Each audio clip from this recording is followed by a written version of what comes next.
Olá pessoal!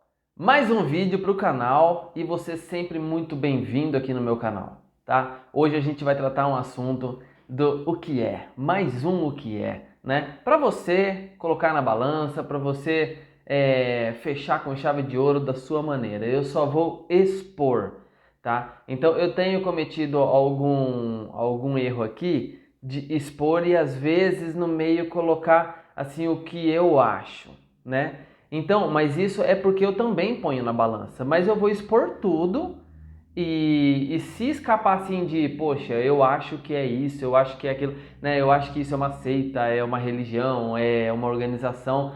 Então, gente, não fique bravo comigo. É porque eu também estou fazendo a minha parte. O meu papel é de dizer o que eu acho, beleza? Mas eu vou expor. Primeiro eu vou expor tudo. E hoje vai ser sobre o catolicismo apostólico romano. Para a gente começar a entender, temos que dividir essas três palavrinhas desta frase: catolicismo, apostólico, romano. Por que isso? Existe um catolicismo apostólico de outra coisa? Existe o ortodoxo, né? Então a gente vai ter que explicar melhor isso. Por quê? Católico é uma palavra que vem do grego, significa universal, tá? Então uma igreja para todos, uma igreja que engloba tudo, ou seja, a cabeça, a cúpula, a única igreja. É isso que eles querem dizer com a palavra católico, a única igreja. Apostólico, porque eles possuem uma sucessão ininterrupta dos seus bispos, ou seja, dos seus apóstolos. É como se Jesus tivesse deixado os apóstolos aqui e Pedro, que para eles, eu já vou explicar isso, é o fundador da igreja, ele é a base, ele é a pedra. Então, quando Pedro morre, alguém sucede ele sempre, e sempre tem uma sucessão. Por isso, apostólica, tá? Porque sempre tem um sucessor, a igreja não para nunca, ela não morre. E romana. Romana justamente por conta de Pedro, porque a igreja foi fundada, foi fundamentada em Pedro. Segundo eles, está lá em Mateus 16, capítulo 16, versículo 17 ao 19. Eu vou ler para vocês. Vamos lá. Ela se encontra em Mateus. Vou ler aqui na Bíblia do meu celular, tá? Mas você pode ler na sua Bíblia católica, na sua Bíblia protestante. Fique à vontade, porque é a mesma coisa, ok? Mateus 19, do 17 ao... Mateus 16, do 17 ao 19. E respondeu Jesus: Feliz é você, Simão Pedro, filho de Jonas, porque isto não lhe foi revelado por carne ou sangue, mas por meu Pai que está nos céus. E eu lhes digo que você é Pedro, e sobre esta pedra eu edificarei a minha igreja, e as portas do inferno não poderão vencê-la. E eu lhe darei a chave do reino dos céus. O que você ligar na terra terá sido ligado nos céus, e o que você desligar na terra terá sido desligado nos céus. Então eles fundamentam essa ideia de que a Igreja Católica ela foi formada, foi firmada em Pedro por esta passagem. Embora os protestantes eles fazem uma análise de outra forma dessa escritura, né? Aí está acontecendo o que? Jesus pergunta, o que dizem? Quem dizem que eu sou, né? E depois chega para os discípulos e fala, e vocês, o que dizem que eu sou? E Pedro fala, você é Cristo, o Filho do Deus vivo. Aí ele fala, pô, Pedro, não foi ninguém que te revelou isso, foi o Espírito. Então, você é Pedro.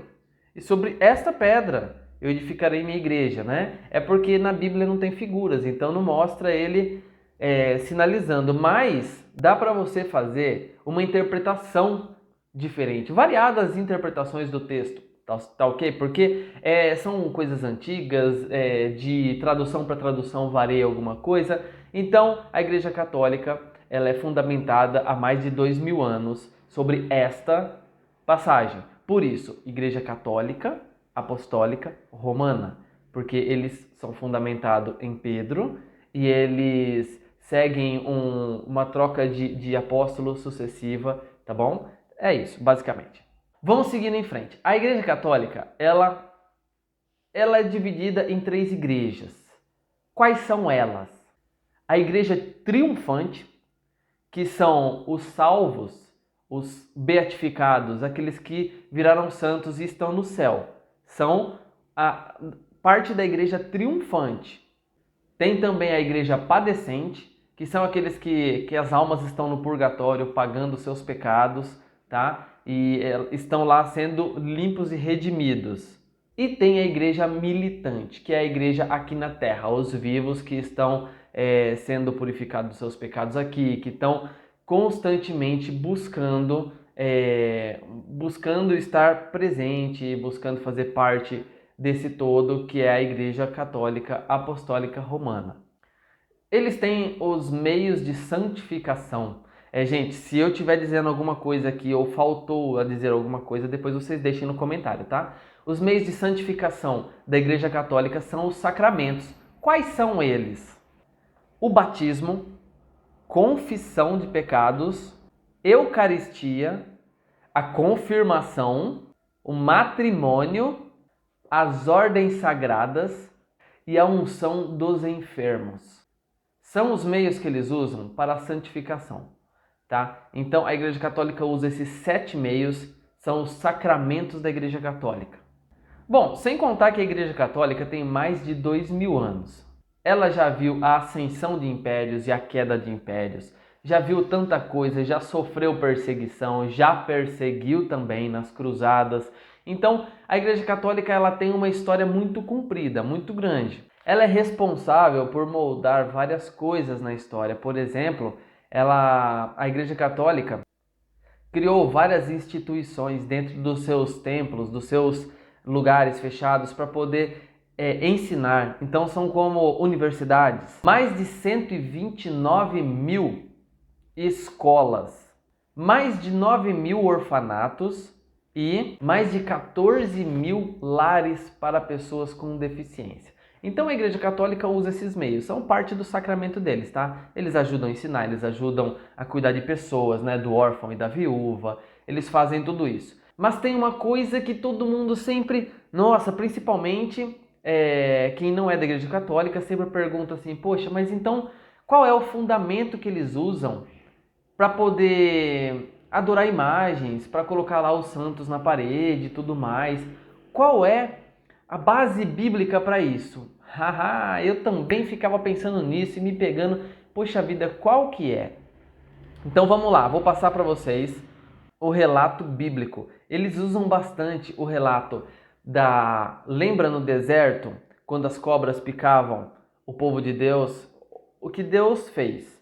Deus pediu para que Moisés erguesse uma cobra de bronze, uma serpente de bronze numa haste, para que todo aquele que olhasse para a serpente fosse curado. Eles usam isso e outra coisa. Na tampa da Arca da Aliança tinham 2 querubins. A Arca da Aliança, ela era um local, ela era uma caixa que eram colocados alguns itens ali dentro e ali tinha a presença do Espírito de Deus. Aonde ela ficava, que era no Santo dos Santos, ali ninguém poderia entrar, era super santo, a presença de Deus estava ali. Então eles usam essas duas imagens para poder dar como base de que Deus deu a permissão para usar imagens para adorar. Mas isso não é verdade. Deus não deu permissão para usar imagem nenhuma para adoração. Até porque, você pode ver, na Bíblia Católica, se você tem uma, segue lá comigo agora no endereço que eu vou te passar. Está em Êxodo 20, do versículo 3 ao 6. Eu vou ler aqui também na minha Bíblia para você ver. Vamos lá, olha, eu vou ler, você me acompanha. Se tiver uma Bíblia aí, acompanha pela sua. Não terás outros deuses além de mim. Não farás para ti nenhum ídolo, nenhuma imagem de qualquer coisa no céu, na terra, nas águas, debaixo da terra. Então, olha, isso ele passou, os 10 mandamentos ele passou justamente na época em que eles estavam saindo do Egito, ou seja, na época em que foi erguido a serpente de bronze. Deus está fazendo isso aqui, a não ser que a serpente não esteja na terra, nem na água, nem embaixo da terra. Se não tiver, aí beleza, mas olha, está. E os querubins? Está no céu, está escrito aqui também, olha lá. Não farás para ti nenhum ídolo, nenhuma imagem de qualquer coisa no céu, ou seja, querubim, pássaros, qualquer coisa, na terra, ou seja, serpente, rato, qualquer coisa, ou nas águas, ou embaixo da terra. Então, isso aqui ele passou naquela época também. Não te prostrarás diante deles. Ou seja, fez a imagem? Não te prostre diante deles, nem prestarás culto, porque eu, o Senhor teu Deus, sou o Deus zeloso. Em outras palavras, sou um Deus ciumento, que castigo os filhos pelos pecados dos seus pais até a terceira e a quarta geração daqueles que me desprezam, ou seja, desprezam a ordem dele, sejam desobedientes, tá? Mas trago com bondade até 1000 gerações aos que me amam e obedecem aos meus mandamentos. Então, o que a gente vê aqui? A Igreja Católica, assim como todas as instituições religiosas, tem o seu lado muito bom e tem o seu lado também que não tem base. A gente vê isso também no meio religioso, não falo que não. Olha, a rosa ungida, o sal grosso, traz sua foto aqui, pega o lencinho do pastor, ele passa no suor dele e depois te dá e você tem que dar uma oferta. Então, a gente encontra isso em muitos lugares sem base bíblica, mas poxa, uma igreja de muito tempo, né? Usa uma base que não tem base, tá? Mas aqui, ó, você vai pôr na balança. Eu tô falando então, tô explicando para você o que é a Igreja Católica Apostólica Romana. Agora fica a deixa. O que você me diz? Agora eu deixo nas suas mãos para você me dizer nos comentários o que você achou desse vídeo. Você achou que foi esclarecedor? Dependendo do que vier nos comentários, eu gravo uma parte 2. Beleza? Outra coisa, vou gravar depois também sobre as ordens dos papas. Sabia? Você sabia que tem as ordens? Cada papa ele vem de uma ordem diferente. O que é isso? Se você ficou curioso, então clica no sininho. Primeiro tem que se inscrever, dá aquele like e clica no sininho, porque assim que esse vídeo sair, ele vai chegar para você. Grande abraço, fiquem com Deus.